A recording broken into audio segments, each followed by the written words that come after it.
Donc, je suis sociologue des médias, mais je suis vraiment passionnée par les questions de génération. Peut-être, et même sans doute, parce que les médias sont des marqueurs générationnels. Donc, depuis plusieurs années, je cherche à comprendre, à saisir les traits de la génération montante, en fixant mon gyroscope sociologique sur les 15-30 ans, parce qu'en fait, je m'interroge beaucoup sur la question de l'intégration sociale, c'est-à-dire du passage de l'adolescent ou du post-adolescent au stade adulte. Finalement, comment on conquiert le statut d'adulte dans nos sociétés développées, comment on conquiert l'autonomie, et donc c'est une question qui traverse beaucoup de mes travaux.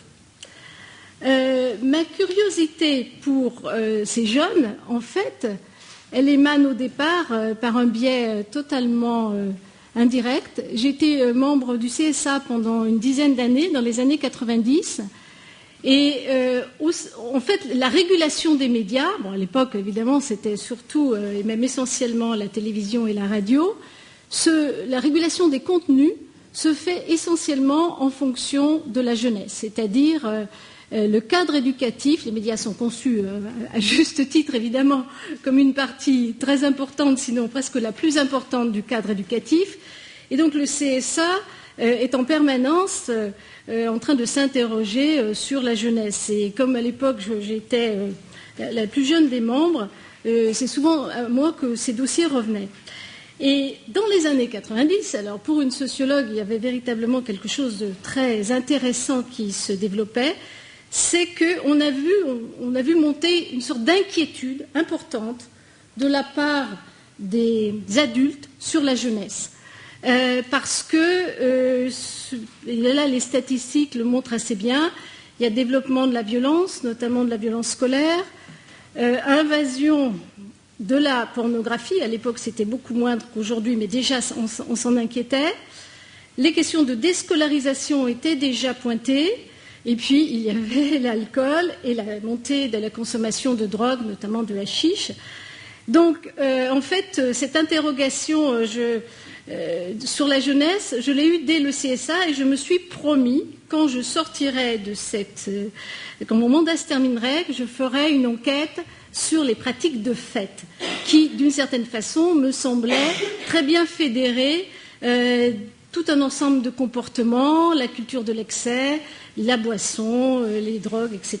Et donc, c'est vrai que j'ai mis du temps à la faire, d'ailleurs, parce qu'il fallait trouver des financements, et j'ai publié, il y a maintenant 3 ans, un livre qui s'appelle « La teuf » sur les pratiques de fête.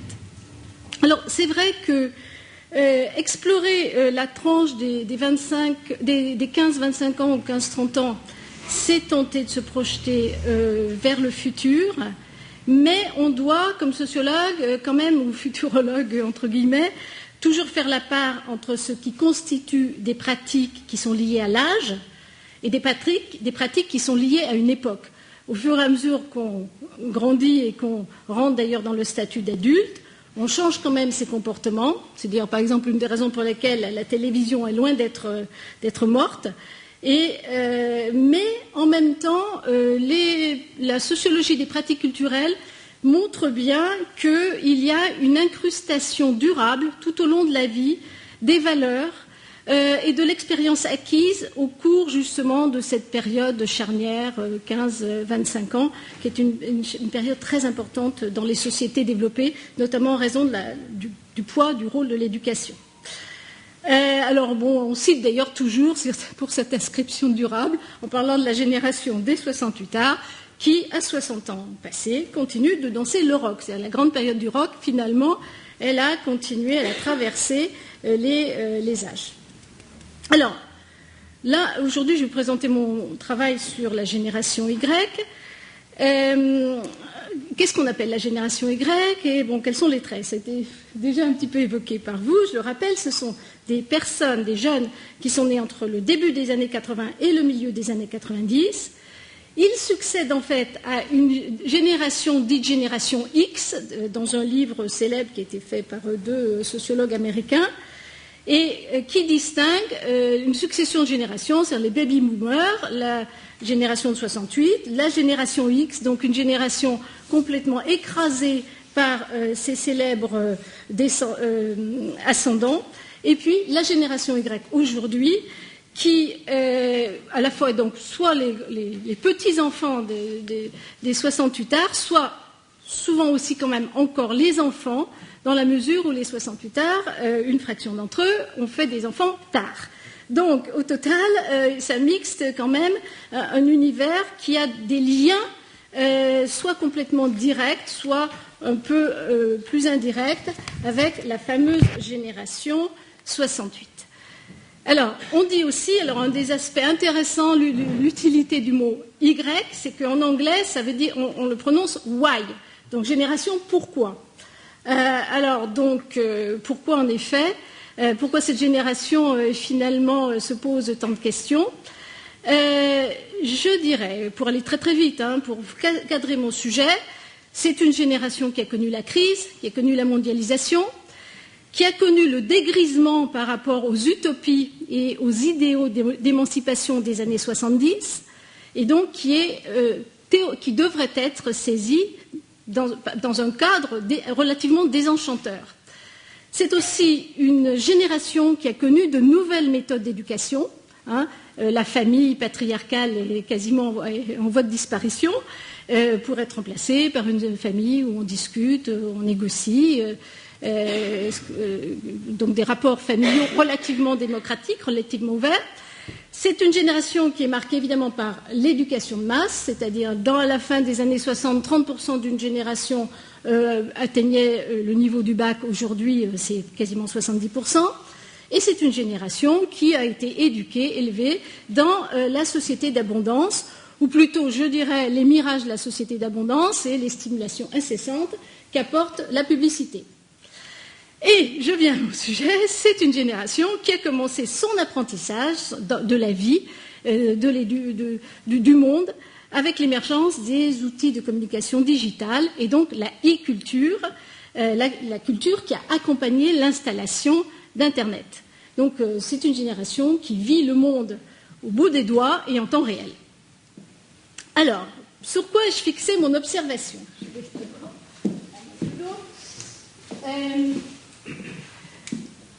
Bon, en fait, comment j'ai procédé, sur quoi j'ai fixé mon observation ? Je suis partie, en fait, d'une affaire qui s'appelle l'affaire Jessie Slaughter, qui est l'histoire, bon, je pense que beaucoup d'entre vous ne la connaissent pas, je ne vais pas vous en donner le détail, sauf si vous me posez des questions après. C'est une fillette de 11 ans qui a subi un lynchage médiatique colossal après un certain nombre de maladresses et de naïvetés qu'elle a commises par elle sur des sites sociaux. Donc, en suivant ce fait divers, je suis remontée vers les sites adolescents aux États-Unis, et notamment un site qui est très célèbre, qui s'appelle le site 4chan, qui mêle à la fois une culture potache, la culture des mangas, donc les images d'origine japonaise, et des actions de hackers, c'est-à-dire les gens qui interviennent sur l'univers numérique pour effectuer souvent des actions frauduleuses. Donc j'ai beaucoup examiné ce fameux site 4chan qui est un peu à l'origine de beaucoup d'innovations dans l'univers du web. Je vais vous en parler, donc j'en dis pas plus. Et je me suis aussi beaucoup intéressée au site d'où est partie l'affaire Jessie Slaughter, qui est un site qui est plutôt d'adolescents, qui s'appelle Sticky Drama, et qui est plutôt consacré à des activités artistiques ou à des e-célébrités, mais en même temps qui est un blog tout à fait classique, comme pourrait l'être Facebook, mais il y a un tropisme un peu vers l'activité artistique. Mais bien entendu, j'ai complété cette exploration par des sites français beaucoup plus connus, français internationaux, comme Facebook, MySpace, et aussi parce que cette culture, je la suis non seulement chez les ados, mais aussi chez les jeunes adultes, et donc en suivant des sites comme, je ne sais pas si vous les connaissez, Geeks and Girls, bien.com, etc., des sites tenus par des jeunes adultes. Enfin, je dois dire que j'effectue depuis un certain nombre d'années un travail de veille sur les phénomènes Internet, ne serait-ce que parce que depuis 6 ans, à peu près, j'écris dans des blogs dans des blogs d'information. C'est même pas des blogs, c'est dans des sites d'information, à savoir Telos EU, qui est un site de chercheurs, et Slate.fr, qui est un site beaucoup plus généraliste. Mais en fait, donc je connais assez bien le monde d'Internet aussi par ma propre expérience. Alors, ce qui se passe dans l'univers du net interagit évidemment avec le reste de la société et notamment l'espace public tel qu'il est construit par les grands médias audiovisuels et par la presse. Et ces deux espaces, c'est-à-dire l'univers du net, les nouveaux outils de communication et les médias traditionnels, sont poreux évidemment l'un à l'autre. Mais on s'intéresse surtout sur ce qui retombe dans l'espace public général, des sites d'infos, qui soient des pure players comme Rue 89 ou d'ailleurs Slate.fr ou d'autres, ou des sites d'infos liés eux-mêmes à des groupes de médias comme Le Monde.fr, Figaro.fr, Libé, etc. Ce qui se passe, je dirais, donc en fait, la société s'intéresse plus à ce qui émane en termes d'information de type général, du côté de ce qui émerge du net. Mais on ne connaît pas très bien, finalement, cette sphère interactive des jeunes, sauf si on est jeune soi-même. Je dirais que pour les adultes, elle est relativement méconnue. Et parce que, il y a beaucoup de raisons, mais je dirais que cette culture, qui est une culture adolescente, naïve ou transgressive, elle intéresse moyennement les adultes. Surtout, c'est un espace que les adultes et surtout les familles estiment comme un territoire qui appartient aux jeunes, dans lequel justement ils doivent développer leur propre autonomie, leur propre culture. C'est un espace d'ailleurs qui n'est pas toujours bien maîtrisé par les familles, ça c'est sûr. Et en plus qui les intimide. Il les intimide parce que justement ils maîtrisent moins cette culture et les outils informatiques que les jeunes. Mais c'est aussi un espace qui effraie les adultes. Parce que il y a tout un ensemble de fantasmes, mais qui ne sont pas d'ailleurs que des fantasmes, sur quelles rencontres on peut faire, qu'est-ce qui s'y passe, qu'est-ce qu'on se dit, la rencontre avec des contenus non appropriés, etc. Donc finalement, les adultes à la fois savent que ça existe, en même temps ils sont assez contents, les familles sont assez contents que les jeunes soient à la maison, plutôt que de traîner dehors, donc c'est l'avantage. En même temps, ils ne connaissent pas vraiment bien cet espace. Or, je pense que les échanges qui se déroulent dans ces sites, les jeux, les modes expressifs, ces modes expressifs qui occupent une grande partie de la vie des jeunes, sont très importants pour comprendre la culture contemporaine. Je dirais, pour aller très vite, en vrai résumé, la cyberculture, c'est la culture d'aujourd'hui. Et donc, il est difficile de distinguer entre la cyberculture et les mouvements culturels qui se passent dans le monde physique, dans le monde dit réel.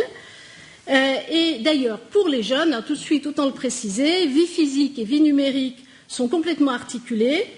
C'est vrai que Internet, comme d'ailleurs beaucoup de médias, en particulier la télévision, peut induire des addictions et qu'on peut toujours trouver quelques jeunes complètement hallucinés devant leur écran et qui ne voient jamais personne en dehors. Mais les jeunes enfermés dans la galaxie numérique, ça existe peu. C'est plutôt une attitude minoritaire. La plupart des jeunes, comme d'ailleurs je dois dire aussi des moins jeunes, parce qu'on va voir que ça essaime beaucoup au-delà des 15-30 ans, la plupart des jeunes, comme les moins jeunes, continuent en même temps, alors qu'ils passent énormément de temps dans les médias, et en particulier dans Internet, ils continuent d'avoir une vie réelle, riche de sociabilité, riche d'expériences dans le monde réel. Que dire encore? Il y a deux choses. D'abord, mon travail s'inscrit à la charnière de la sociologie des médias, donc dans une perspective relativement de déterminisme technologique. Moi, je suis pas du tout, alors que McLuhan est très peu apprécié dans l'université française. Moi, je le mets tout à fait en avant. Donc, mon travail se situe à la charnière des McLuhan, évidemment, toute l'école qui lui a succédé, l'école de pensée. Et donc, mon travail se situe à la charnière de la sociologie des médias, version un peu techniciste, et la sociologie de la jeunesse. Comment, en fait, les questions que je me pose, c'est comment, dans le contexte social et culturel qui est le leur aujourd'hui, les jeunes se sont appropriés ces nouveaux instruments de communication. Et quand je dis se sont appropriés ces nouveaux instruments, cette culture Internet, ce n'est pas uniquement évidemment via l'ordinateur, c'est aussi très largement via les smartphones. Et enfin, pour continuer sur le contenu du livre, évidemment, je cite énormément de données quantitatives que je vais vous épargner aujourd'hui parce que je préfère mettre en avant d'autres aspects de ce travail, mais c'est vrai qu'à peu près tout ce qui a été publié depuis une dizaine d'années, je l'ai exploré, analysé, confronté, etc. En termes quantitatifs. Bon, pour dire d'ailleurs très brièvement, aujourd'hui, prenez les jeunes Français, ils sont dans l'école primaire, il y a 20% de jeunes qui ont un compte Facebook, et au niveau du bac, il y en a 90%. Quand je donne ces chiffres, qui sont d'ailleurs des chiffres un peu datés, les enseignants me disent mais c'est faux. Au niveau primaire, c'est beaucoup plus que 20%.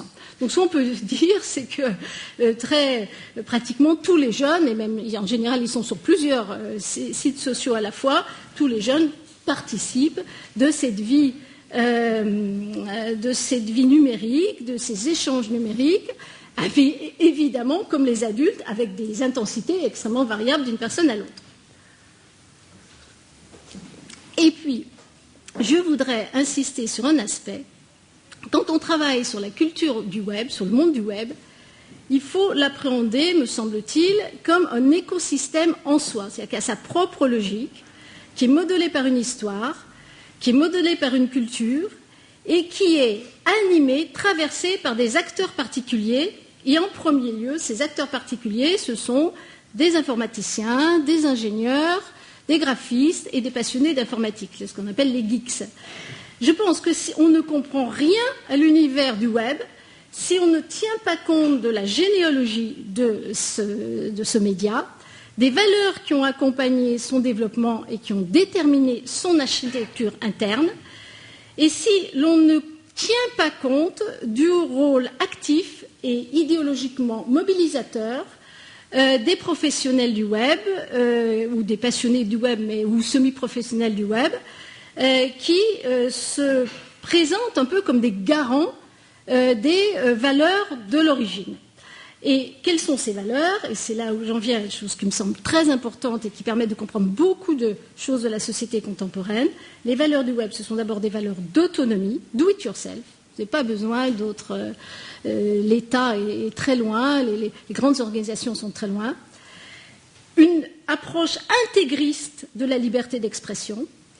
Des valeurs égalitaires, ne serait-ce que parce que le monde du web permet une égalité, finalement, favorise l'égalité.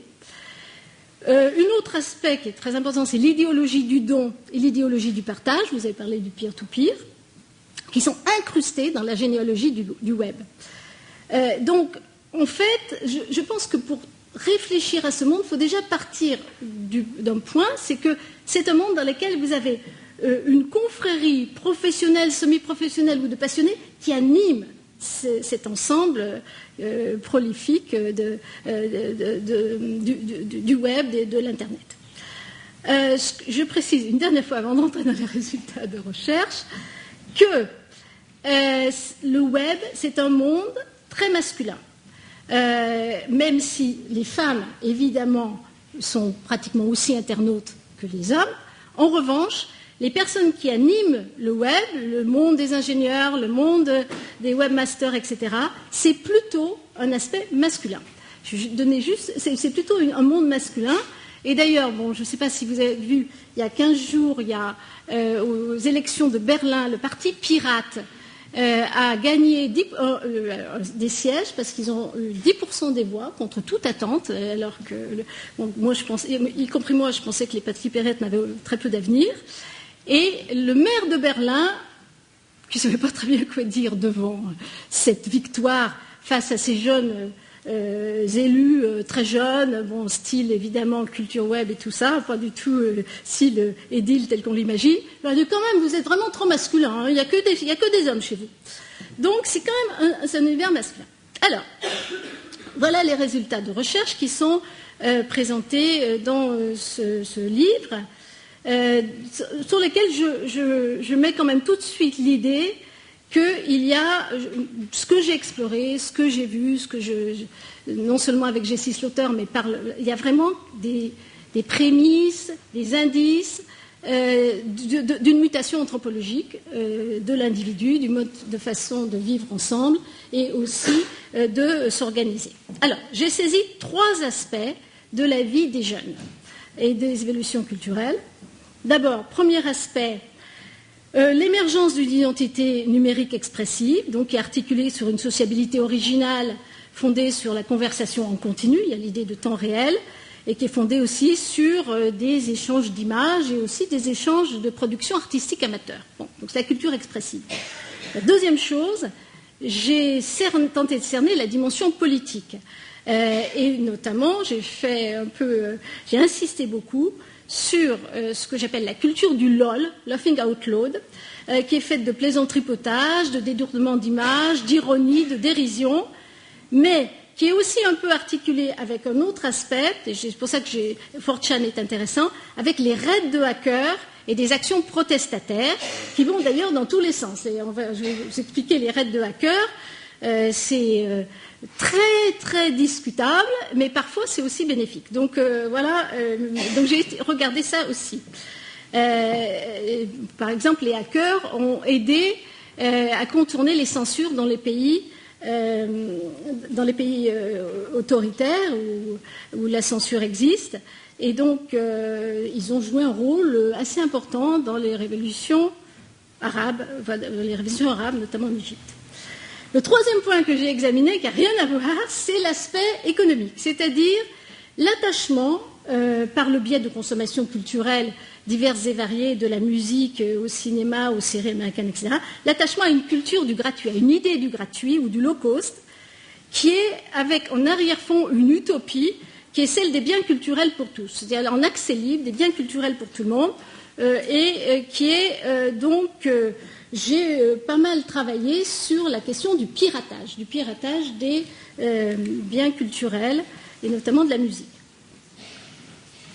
Donc je vais vous dérouler ces 3 aspects. La culture expressive, la culture individualiste expressive. Alors, comment caractériser cette culture adolescente qu'on observe dans les sites sociaux et dans les blogs ? C'est une façon de se présenter au monde qui est très différente de, par exemple, des journaux intimes. Les journaux intimes, c'est la société de la réflexivité.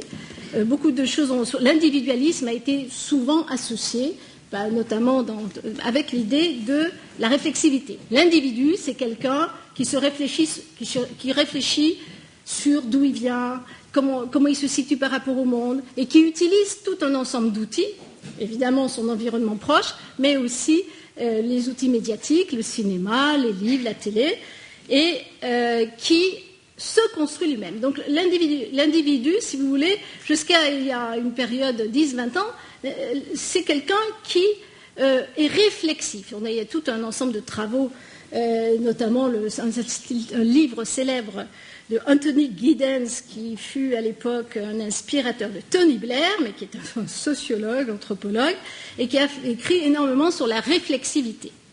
Il y a d'autres livres aussi. Alors, on n'est pas du tout sorti de la réflexivité, mais si la réflexivité, l'idée de réflexivité demeure, l'internaute, le jeune internaute, ne perd jamais de vue à l'esprit que sa subjectivité va être publicisée, et va être envoyée dans l'espace public, et que donc elle doit être affinée sous un angle original. Il y a donc une espèce de calcul dans la présentation de soi, et on est un peu un stratège de sa propre image. L'idée, quand même, dans ces blogs, c'est d'être populaire. D'ailleurs, Jessie Slaughter, c'est exactement ça, cette malheureuse Jessie Slaughter, elle est partie avec l'idée, elle racontait un peu n'importe quoi, elle était habillée de façon un peu outrancière, même carrément outrancière, et ce qu'elle souhaitait être populaire. Bon, elle a été populaire pas du tout comme elle l'imaginait. Mais l'idée, c'est quand même de gagner une popularité en groupe autour de soi. Et donc, cette popularité, elle se construit par la mise en ligne de son roman personnel, des portraits, des photos, des musiques et les écrits que l'on aime, la notification des contacts qui on connaît, qui on fréquente, et aussi la notification des univers d'appartenance. Ceci se déclinant beaucoup par le biais des affects, comme on l'a dit tout à l'heure, le biais des émotions, sur le thème j'aime, j'aime pas, je déteste, etc.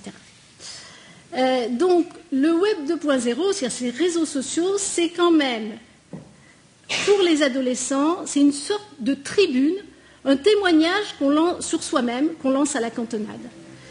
Et pour le dire autrement, par touches successives, donc par à la fois des écrits, mais surtout plein de traces, et notamment des traces issues des médias, des extraits de films, des extraits de musique, on signale la tribu à laquelle on appartient, dans une mise en scène de soi qui est élaborée en fonction de qui on veut attirer, qui on veut avoir, comment on veut élargir son cercle d'amis. Et donc, c'est aussi une façon d'éprouver le pouvoir magnétique qu'on peut avoir par rapport aux autres. Comment on peut attirer et capter l'attraction de ses semblables ou des groupes qu'on entend séduire. Alors, je l'ai dit un peu tout à l'heure, c'est vrai que les médias, le cinéma ont depuis longtemps constitué des éléments d'une construction identitaire. On se compare, on compare sa vie à tous les héros ou les personnages que l'on peut voir, ou même les expériences réelles, effectivement. Et donc ça, c'est une chose que le rôle des médias dans la construction identitaire des ados, ça a été vraiment très très largement étudié. Mais il n'y a d'ailleurs évidemment pas que les médias qui jouent dans la construction identitaire. Heureusement, il y a quand même le cercle des intimes et la famille et surtout les groupes de pairs PIRS. Mais je dirais qu'avec les années 90, avec la téléphonie mobile et maintenant avec ce qu'on appelle les anytime, anywhere médias digitaux, c'est-à-dire on est n'importe où, on est en contact avec le monde, donc avec les réseaux sociaux et les blogs, cette socialisation, ce contact avec les autres a été décuplé et complexifié, et donc on a un univers de référence finalement qui est différent de celui qu'on avait autrefois.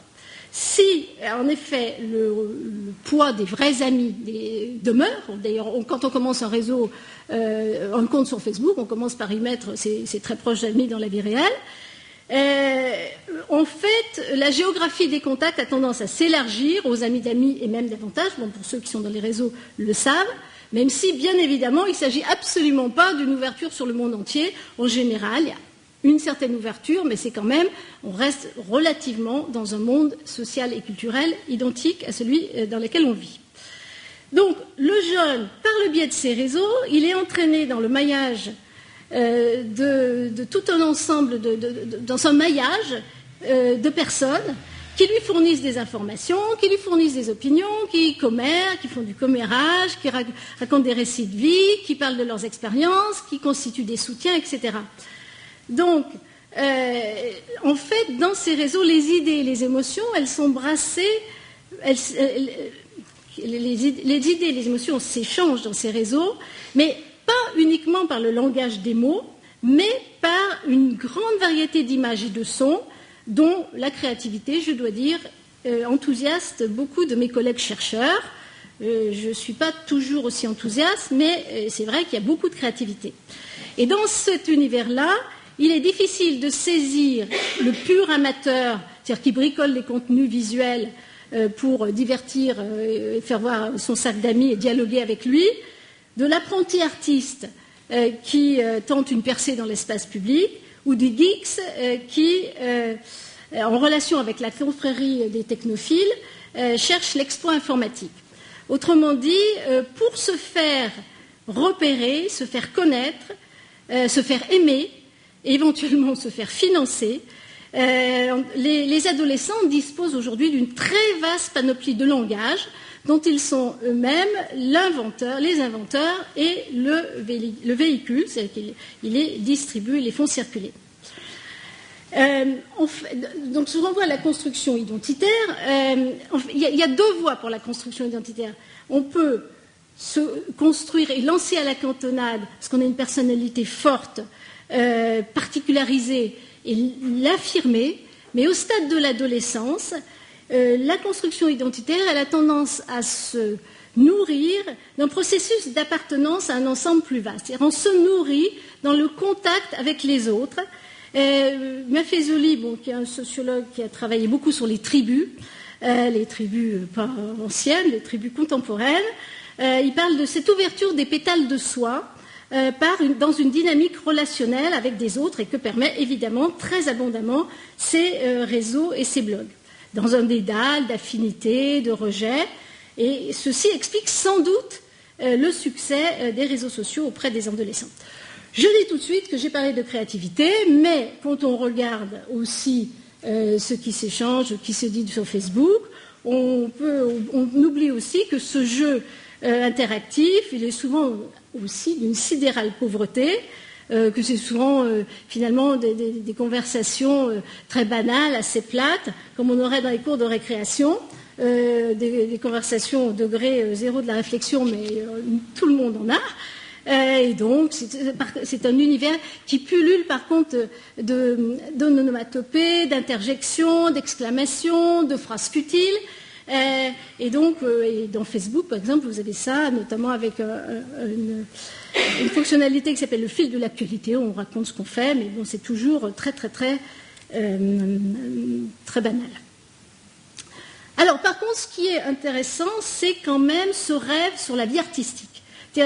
Aujourd'hui, l'idée de devenir artiste, c'est un désir qui est stimulé par la société contemporaine, ne serait-ce que parce que les inclinations artistiques sont encouragées, parce que partout maintenant dans le système scolaire, vous avez l'opportunité de développer vos talents, que plus encore les artistes sont portés au firmament par les médias, que les industries culturelles, c'est bien le seul secteur de l'économie qui fait l'objet d'une curiosité unanime et qui aspire les tabloïds. Donc, sans compter que quand on a l'idée que quand on est artiste, on peut échapper à une vie routinière qui échappe aux hiérarchies bureaucratiques et qu'il y a beaucoup d'atouts cumulatifs qui semblent attachés à la célébrité. Donc, je dirais que les jeunes se laissent porter par cette aspiration à l'expression de soi qui éventuellement peut déboucher sur un souhait de rentrer dans cet univers artistique et de participer aux industries de l'image ou industries musicales. Mais je voudrais mettre un bémol aussi sur une parole qui consiste à dire mais les jeunes ils cherchent toujours la célébrité. C'est pas vraiment la recherche de la célébrité. Il y a un très bon travail qui vient de paraître par la fondation pour la grande fondation pilotée par Régnier. La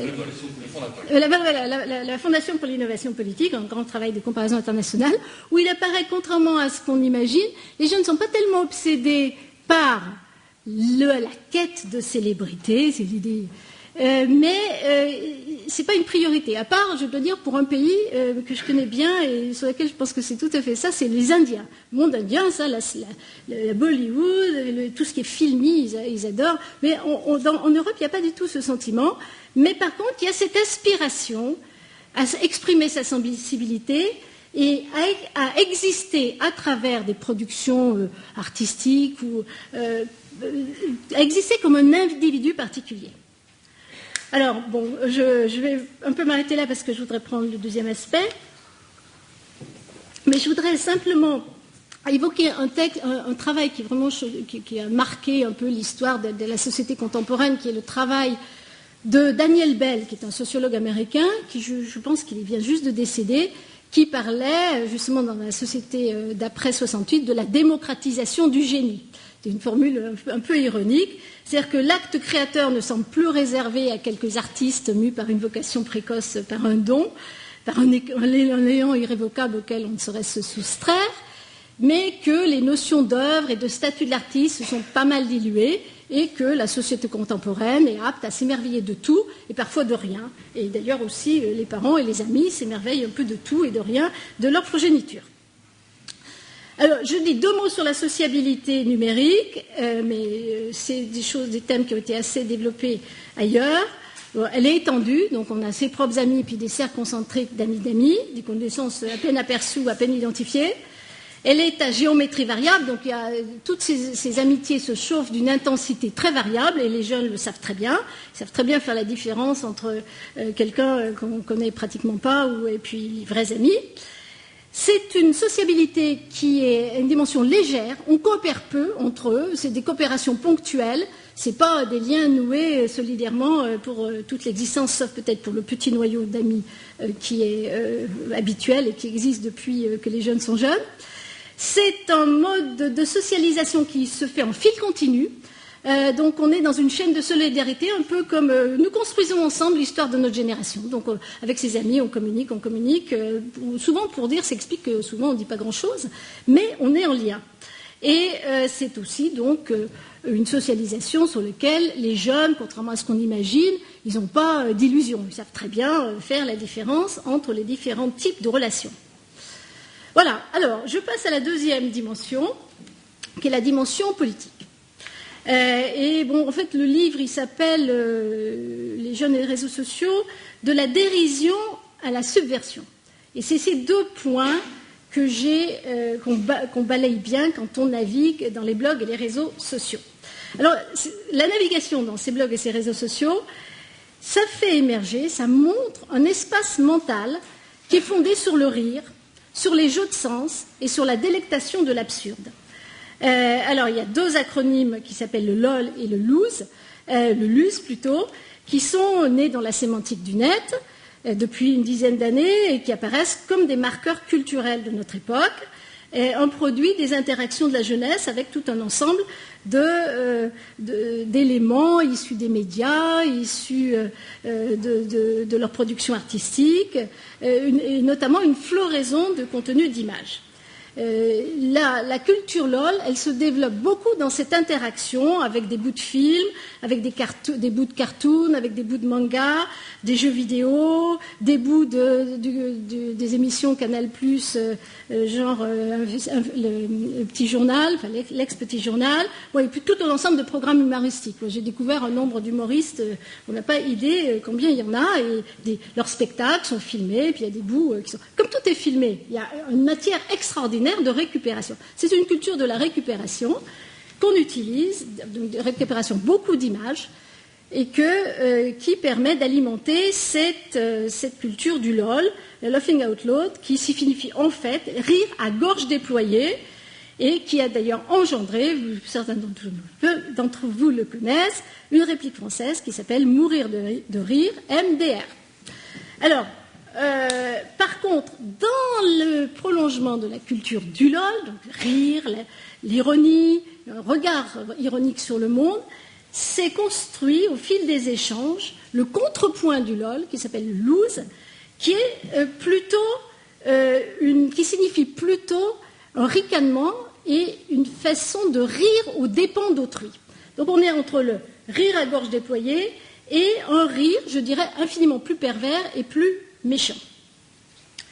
C'est un peu ce qui apparaît en explorant cette fameuse galaxie de 4chan. C'est une galaxie, donc c'est un site qui est situé aux États-Unis, mais dont les actions et surtout enfin, le mode de fonctionnement a été répliqué à d'autres endroits. Alors, dans 4chan, qu'est-ce que vous trouvez 4chan, 4chan. En plus, ça vient d'un site japonais, d'où d'ailleurs le poids de la culture des mangas dans ce 4chan. Donc, non seulement 4chan, il relaie des fantasmes adolescents, comme d'ailleurs beaucoup du web 2.0, mais il a aussi une dimension politique, qui est celle des hackers. Les gardiens, alors les hackers, j'imagine tout le monde ici pense que c'est une vision négative de ce que sont les hackers, c'est à l'origine les gardiens du temple de l'esprit du net des origines, ce qu'on appelle la net-éthique. Alors, qu'est-ce que c'est la net-éthique ? Elle a été créée finalement, elle s'est développée au début des années 90 avec le développement du web, des réseaux. Les pionniers d'Internet, donc de cette époque-là, parce que les pionniers remontent encore bien avant, mais disons, ils ont créé la Electronic Foundation afin de promouvoir les droits du cyberspace. Alors, quels sont les principes de cette net éthique ? L'idée, c'est de faciliter l'accès de tous aux ressources informatiques pour améliorer l'opérabilité technique tout en valorisant des valeurs sociales. Et les valeurs sociales, c'est l'idée d'un travail coopératif entre les gens ou entre entreprises. c'est l'idée d'une solidarité, c'est l'idée de l'égalitarisme dont je parlais tout à l'heure, c'est l'idée de la valorisation des échanges désintéressés. La valorisation des échanges désintéressés, c'est gratuit. Au départ, le web s'est développé avec l'idée qu'on sortait des systèmes propriétaires. Il n'y avait pas de licence propriétaire. Les gens qui utilisaient une licence ne pouvaient pas estimer qu'on devait leur payer un droit de possession de cette licence. Au contraire, c'est une structure ouverte et l'idée, c'est de permettre à tout le monde de s'emparer et d'améliorer les performances du web grâce à cette ouverture, tout en défendant des valeurs sociales dont j'ai parlé tout à l'heure. Et c'est pour ça que c'est très, très, très important d'avoir en tête cette idée la généalogie et les valeurs à l'origine du web. Alors, là, cette association, Frontier Association, la Electronic Frontier Association, elle a comme bras armé les hackers. Les hackers fournissent un bras armé à cette idée de la net éthique, c'est-à-dire les hackers, c'est un bras armé muni d'une expertise évidemment technologique très pointue, et donc ils ont la capacité de rentrer dans des sites, ils ont la capacité de transformer des sites, ils ont une capacité de nuisance aussi extrême, et d'ailleurs, pour revenir à Justice l'auteur, elle l'a évidemment éprouvé. Ils sont à la fois, ce sont les gardiens du temple. Et ils se présentent d'une certaine façon comme un contre-pouvoir à la société de l'ère numérique. Ils se présentent comme un contre-pouvoir à la société telle qu'elle s'est développée jusqu'ici. Alors, ce site 4chan qui a été créé en fait en 2003, qu'est-ce qu'on y voit ? On y voit beaucoup d'images commentées, des vidéos, des cartoons, des personnages issus des mangas, c'est très très manga oriental. Il y a des images grotesques à connotation sexuelle, provocatrices. C'est parfois vraiment le musée des horreurs et des déviances.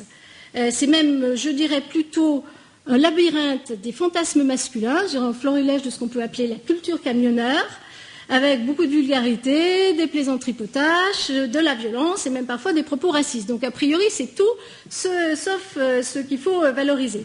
Mais c'est aussi un site militant qui donc défend les valeurs du net des origines et ils peuvent d'autant plus d'ailleurs mener des raids que dans le site 4chan, votre adresse mail est cachée, c'est-à-dire que vous bénéficiez de l'anonymat et c'est très difficile de retrouver. On parle du mouvement des hackers, du mouvement des Anonymous, parce qu'ils ont d'autres mots qui les désignent. En fait, ils fonctionnent de manière anonyme. Leur adresse est cachée. Alors, ce site, mais qui illustre bien un peu la culture qui règne à travers le web, c'est d'un côté la culture potage du LOL, on rigole en faisant parfois vraiment des tas de bêtises, et puis sa variante loose, c'est un peu perverse.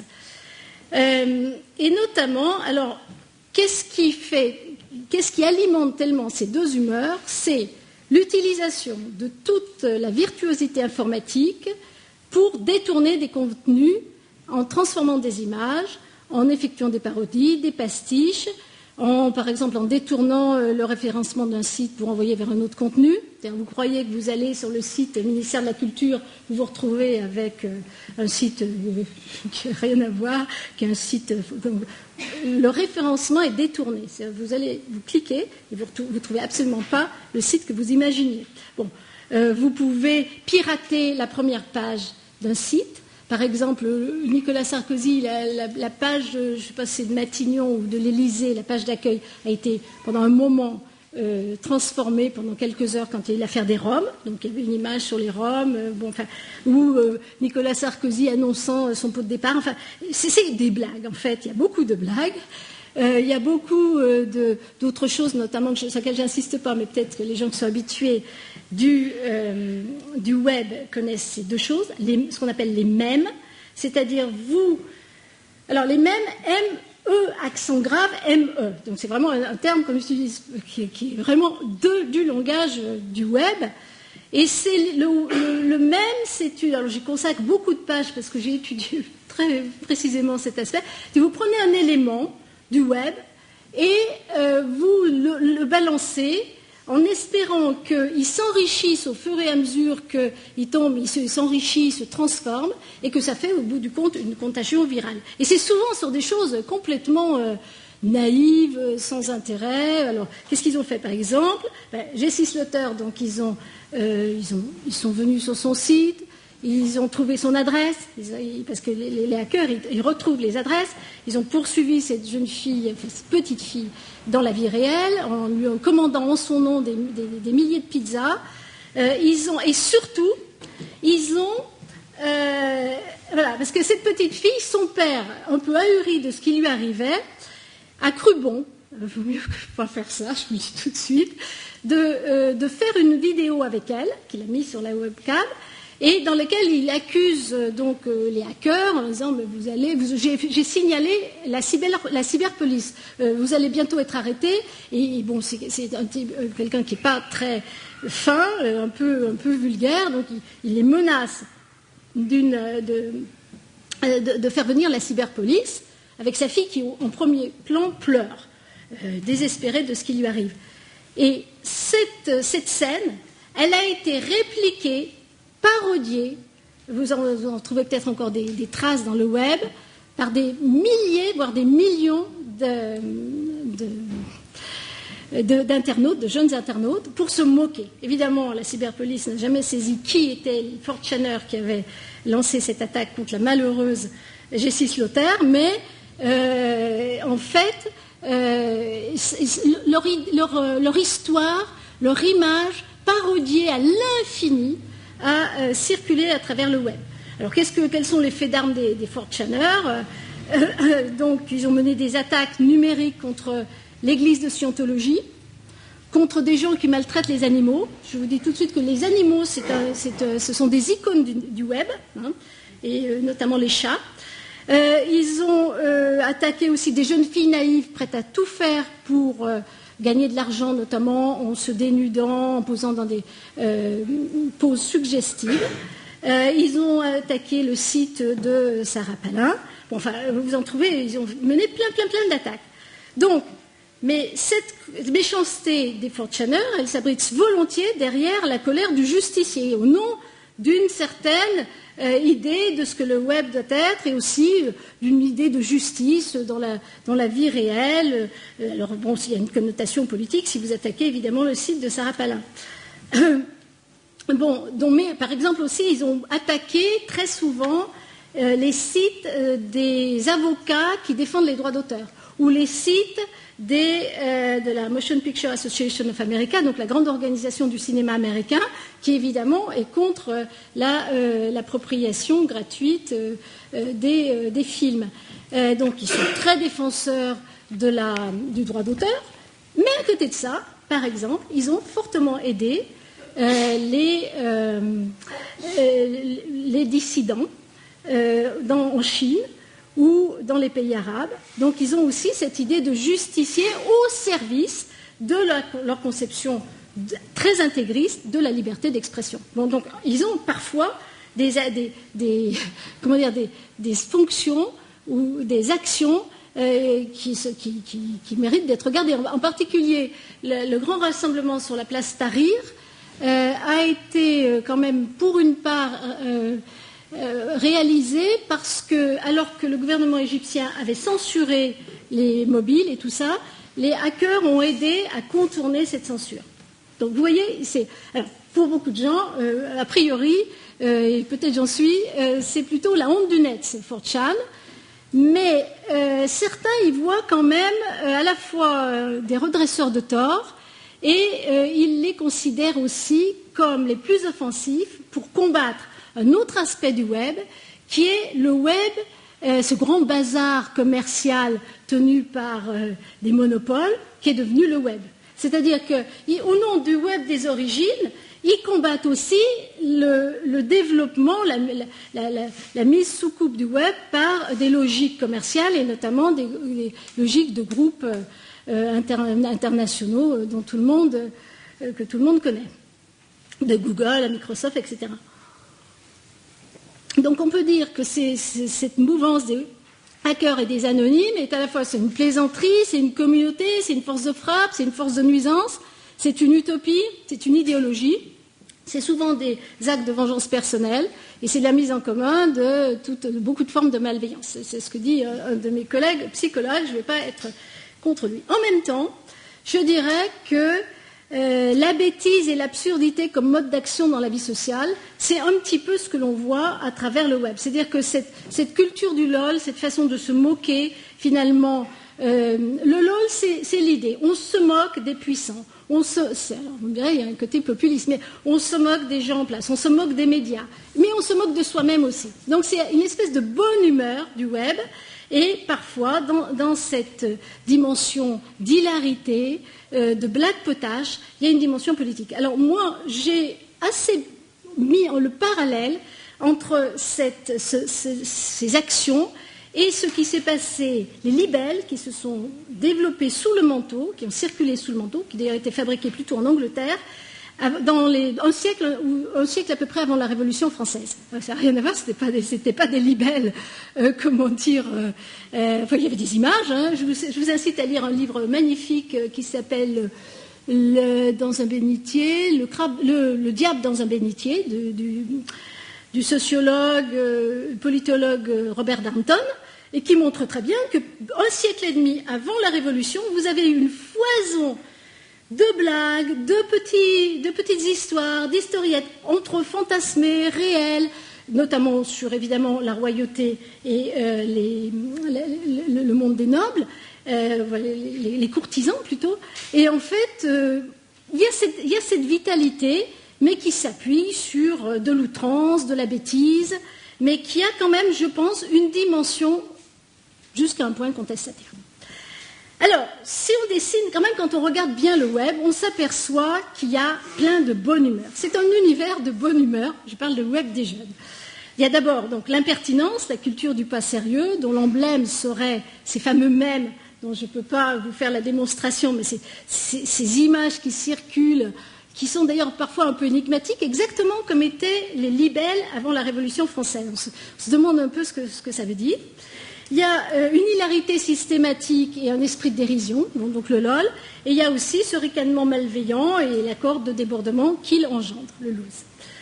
Mais tout observateur, d'ailleurs, ne peut pas ignorer que le web des jeunes est traversé par un esprit facétieux. Et quand je parle facétieux, parce qu'au-delà de la question des mèmes, ces choses qui demandent quand même une certaine expertise de technophiles, tout est dans le web des jeunes, et des jeunes adultes, tout élément visuel ou sonore apte à alimenter l'hilarité se recycle dans l'effervescence des réseaux, à commencer par, bien entendu, par les programmes de télévision. Alors tout bredouillage, lapsus, pause solennelle, emportement, moment de relâchement, propos contradictoires de responsables politiques, de journalistes ou de vedettes de cinéma, tout ceci est recyclé dans le web, et notamment dans le web des jeunes. Je pense que quand même, vous avez dû voir, c'est un univers de détournement d'images permanent.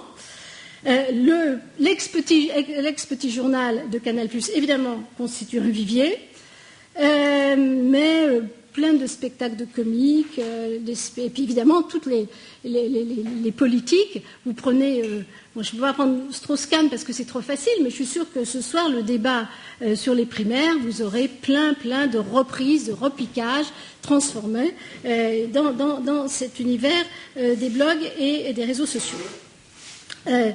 Donc, je dirais, pour résumer, les blogs des jeunes sont, dans ces blogs, on se moque abondamment les uns les autres. La vanne est un langage commun.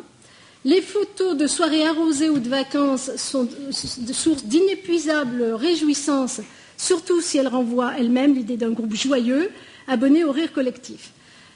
Donc, le net des jeunes, c'est plutôt une centrifugeuse dans laquelle se brassent et se diffusent des milliards d'images destinées à fortifier un regard ironique et sarcastique sur le monde tel qu'il est.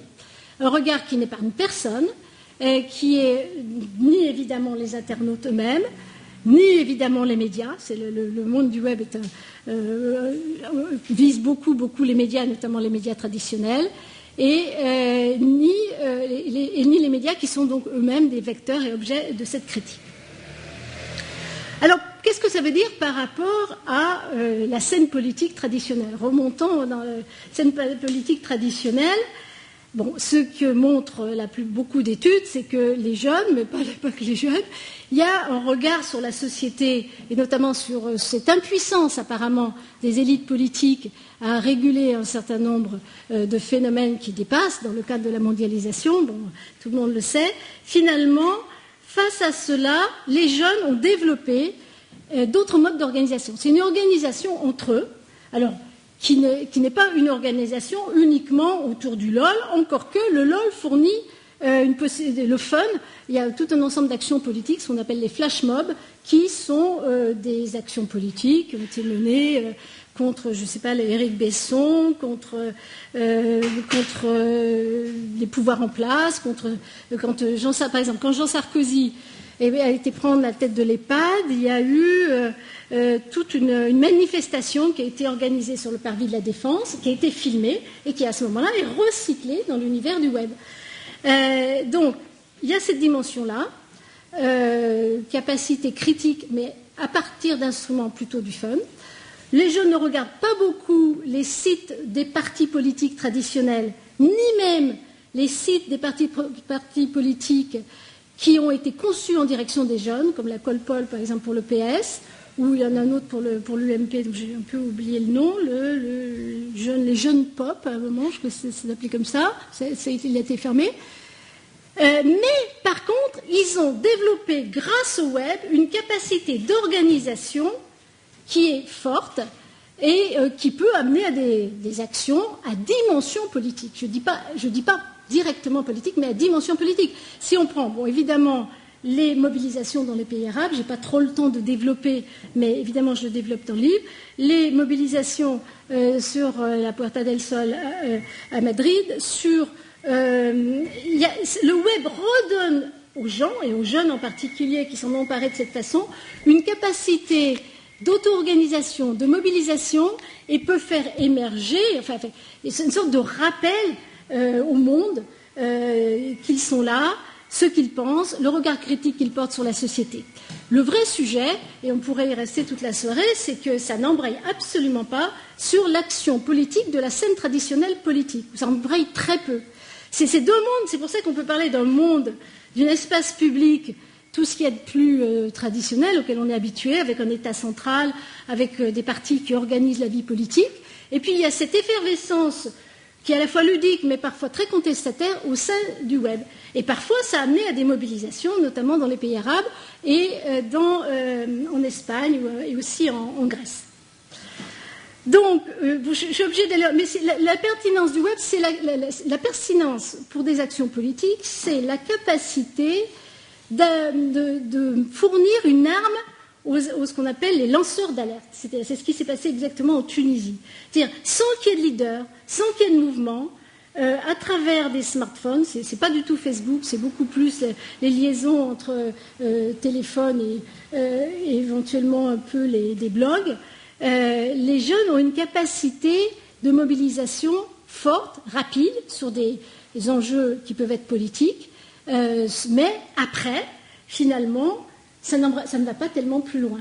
Peut-être qu'un jour, ça ira plus loin, peut-être. Mais il y a une déconnexion assez grande entre cette vivacité qui existe au sein du web, ce regard critique, ce sarcasme, mais aussi quelque chose qui est plein de vitalité, et puis le monde tel qu'il est, tel qu'on le décrit, les jeux des partis, tout ça, ils sont plutôt absents de cet univers-là. Je ne peux pas dire que ça les concerne pas, mais ils n'y croient plus. Il y a une sorte de vision désenchantée. Par contre, ils croient à leur capacité d'automobilisation, ils croient à leur capacité de faire des choses ensemble, ils croient au lien social que procurent justement ces réseaux sociaux, et qui est un lien social qui n'est pas que dans la vie numérique, mais qui débouche évidemment sur dans la vie réelle. Et donc, il y a cette... il y a une certaine, capacité d'action, mais le monde politique ou la vie politique, finalement, s'en empare peu, et peut-être peut-elle ne pas s'en emparer, parce qu'il y a vraiment, les jeunes ne supportent plus, ou supportent très mal, ce débat très codé, avec les références droite-gauche, tout ce qui est associé à ça. ils vivent quand même, je trouve, assez en dehors de ça. Mais par contre, il y a cette capacité de mobilisation qui a quand même eu des effets forts, je dirais, dans d'autres pays, et d'ailleurs pas tellement avec l'idée, les valeurs de l'homme, mais avec la capacité justement des lanceurs d'alerte qu'il y a eu donc en Égypte, en Tunisie ou en Espagne. Alors, je vais prendre juste 10 minutes pour terminer sur... J'étais obligée de squeezer beaucoup de choses, mais c'est un peu pour vous dire un peu sur quoi porte mon livre. Le troisième point, c'est le culte du gratuit et la consommation de la culture numérisée. Bon, alors, elle est en plein essor sur le net. Donc, en fait, les jeunes sont les premiers adeptes du téléchargement de tout type de produits culturels, en particulier la musique, mais aussi les films, les séries. Je ne veux pas dire que le web n'a pas tellement transformé les pratiques culturelles, parce que les jeunes font maintenant à travers le web ce qu'ils faisaient de façon différente, en allant au cinéma, en regardant la télévision auparavant, mais le web a sans doute décuplé la possibilité de ces consommations culturelles, et en particulier parce que les jeunes veulent consommer gratuitement. Et d'ailleurs, ils le font. Alors, que ce soit sur des sites légaux, comme les sites de streaming, par exemple pour la musique, ou des sites illégaux, et il y en a bien sûr beaucoup, les jeunes essayent pour l'essentiel de consommer, d'avoir accès à ces produits culturels sans payer. Donc, pour écouter de la musique en ligne, par exemple, le peuple des connecteurs, des jeunes connecteurs, se tourne en priorité vers d'abord les sites de peer-to-peer, donc l'échange, la culture de l'échange qui est très très très importante dans le net. Ils se tournent vers des sites sociaux, ils se tournent vers des sites d'éditeurs et d'artistes, ils se tournent vers les blogs, ils se tournent évidemment vers les plateformes de streaming, bien avant d'aller télécharger sur des sites marchands. Les sites marchands, c'est vraiment dernière extrémité, et parfois, ils ne le font pas, parce qu'ils préfèrent ne pas, finalement, le site marchand le rebute. Alors, bon, il y a tout le débat sur Adopi, que je traite évidemment, parce que j'ai beaucoup écrit là-dessus. Puis, comme j'étais régulateur des médias traditionnels, évidemment, Adopi, par essence, c'est un sujet qui m'intéresse. Mais je suis quand même assez sceptique sur l'affaire Adopi, même si je n'ai pas non plus de solution clairement à vous apporter, parce qu'il y a deux choses. Il y a cette culture de la gratuité qui est couronnée par l'idée de la culture bien pour tout le monde, un bien commun. Alors, une fois que vous avez dit ça, évidemment... Mais alors, en même temps, ce n'est pas totalement faux, parce que comme je vous ai dit, grâce au web, vous avez quand même des jeunes, des artistes en herbe, vous avez sans doute une consommation de produits culturels beaucoup plus importante, en particulier chez les jeunes qui, faute de moyens, n'y avaient pas accès. Et puis, vous avez cette capacité, cette créativité dans des productions culturelles plus ou moins intéressantes. Bon. Le vrai sujet, c'est que quand on regarde, par exemple, des sondages qui ont été effectués sur cet aspect de consommation gratuite, on s'aperçoit que chez les jeunes et chez les moins jeunes, il y a un attachement très fort des Français à la gratuité. Alors, les Français, mais beaucoup d'autres, dans d'autres sociétés, mais les Français encore plus que tout, parce que je vais vous dire, je vous donne au moins là un chiffre, l'hostilité aux valeurs marchandes du web est accusée, l'hostilité aux valeurs marchandes qui donc règne dans le web est plus accusée en France que dans d'autres pays. Les internautes français estiment que les contenus sur Internet doivent être gratuits et sans publicité à 39% ou gratuits avec publicité à 50%. Donc il vous reste 10%, et je le cite partout, vous avez à peu près 10% de la population qui est plutôt une population évidemment éduquée, avec plus de moyens, qui est prête à payer et qui trouve tout ce qu'il y a de plus légitime de payer sur Internet.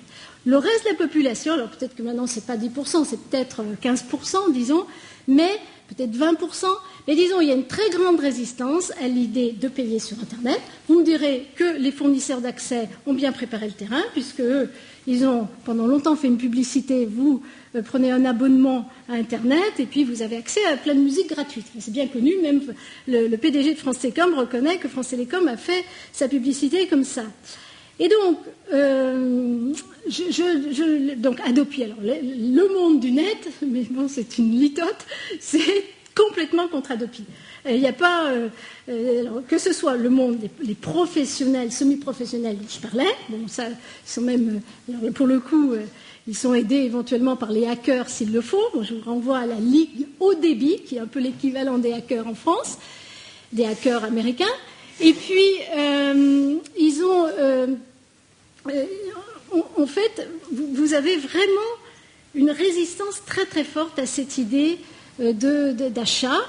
Et donc, je veux dire, l'instance de régulation Adopi, elle mise plutôt sur la pédagogie. Hein, elle dit il faut apprendre à se tourner vers les sites payants, il faut bien faire comprendre le rôle du droit d'auteur et tout ça. Je ne sais pas. En tout cas, je pense qu'il va sans doute falloir trouver des moyens de rémunération, qui soient peut-être, en tout cas, sûrement pas à l'acte, mais plus globaux. La licence globale, ça paraît assez touffu et assez compliqué à mettre en œuvre. C'est ce que la gauche aujourd'hui défend. Je pense que si la licence globale a une possibilité d'exister, ce sera sûrement pas à 1 euro, parce que je pense que si on veut rémunérer l'ensemble des artistes et des acteurs du monde du cinéma, de la musique, etc., c'est à mon avis plus que de 1 euro. Mais disons que, à nouveau, sur ce terrain-là, c'est-à-dire le web, c'est un centre commercial, hein, mais par contre, les biens culturels sont considérés comme devant être gratuits par une grande partie des internautes. Il y a plein d'études, notamment l'étude qui a été financée par Adopi, par l'instance Adopi au début de l'année, enfin en 2011, et qui montre que quand même il continue à y avoir pas mal de piratage. Mais je dois dire aussi que le piratage, c'est pas vu de façon, comment dire, les jeunes n'ont pas tellement le sentiment de commettre une faute. Il y a un peu cette idée. Alors, je vais vous faire bondir certains d'entre vous, mais les traders utilisent à fond Internet pour faire ce qu'ils font, et les jeunes pirates, ils estiment que finalement, si on peut gagner beaucoup d'argent comme ça, nous, c'est vraiment quand même anodin de prendre gratuitement, ce qui d'ailleurs est simplement à portée d'un clic. Donc, cette idée du piratage, c'est pas uniquement une idée utilitaire, même si elle l'est beaucoup, il y a aussi parfois une dimension politique derrière tout ça.